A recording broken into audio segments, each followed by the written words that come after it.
His remarks are titled, From Pipe Dreams to Pipelines. Please join me in welcoming Hisham Yousif.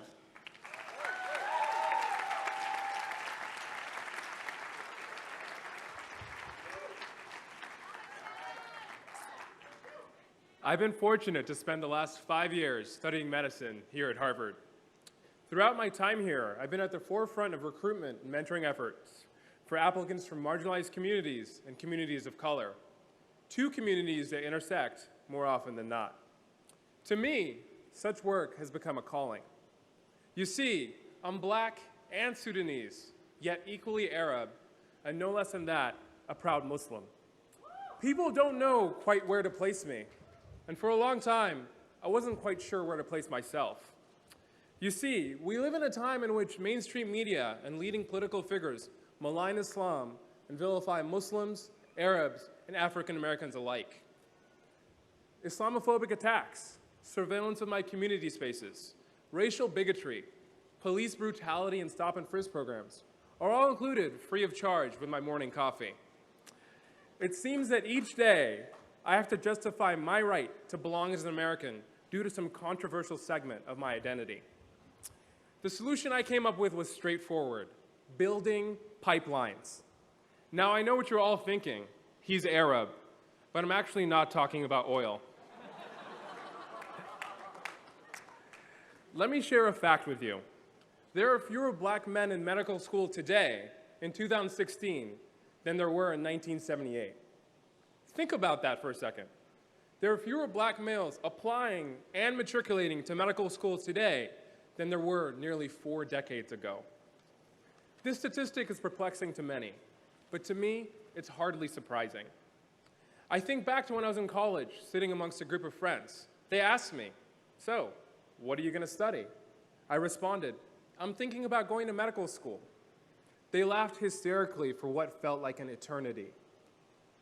"You? A doctor?" Those were the same words that my hospitalized diabetic patient uttered to me as she handed me her partially finished food tray. "You? A doctor?" I can't recount the number of times I've been assumed not to be a doctor because of the color of my skin, or even mistaken for a room intruder. The painful reality is that people don't expect Black males, or frankly, individuals from marginalized communities, to be in positions of influence or prestige. These anecdotes and behaviors transmit a hidden yet destructive message.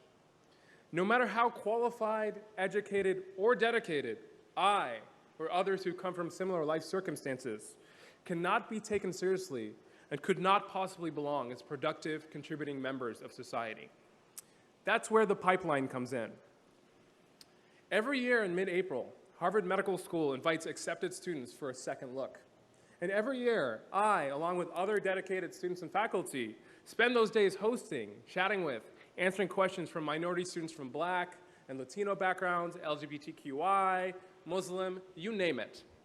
One of the reasons that people choose not to attend Harvard year after year is that they don't believe that Harvard has an institutional commitment to the career advancement of individuals from minority communities.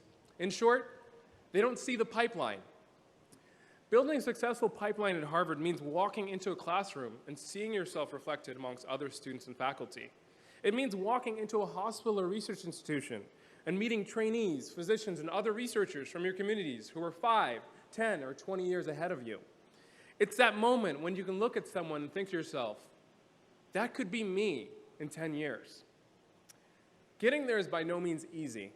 It means engaging with communities in a way that extends beyond a day-long diversity training or a cultural competence module completed online. It means building long-term relationships and understanding the needs of individuals from underrepresented and marginalized communities. During my 5 years, I've seen wonderful examples of community engagement and intersectionality in working towards more inclusive, diverse, and stronger Harvard. I've worked alongside many of you as we've organized conferences, drafted petitions, protested broken policies, all with one goal: advocating on behalf of our communities. Today, we graduate at a unique moment. We're positioned at a time when social consciousness is growing and movements continue to shift the national discourse. As socially conscious individuals, we must realize that manifestations of systemic discrimination and inequity exist at the highest echelons of our institutions of higher learning, even here at Harvard. Moving forward in our careers, we must remain committed to openly confronting and challenging these issues.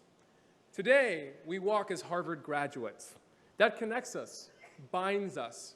So continue to learn from each other, lean on each other, and remain steadfast and relentless in your pursuit of justice. I'm not asking you to pay it back. Well, I mean, if you have loans like me, the interest rates are staggering. You may want to pay it back. No, but seriously. As graduates today, we're inheritors of tremendous opportunity and privilege. Pay it forward. The acclaimed poet Khalil Gibran, who spent much of his youth in Boston, once said that a single leaf turns not yellow, but with the silent knowledge of the whole tree. We're all responsible in some way, and my message to you is not to shirk that duty. Don't pay it back, pay it forward. Send the ladder down, extend your hand, and lift someone up. Let's build these pipelines together. Thank you.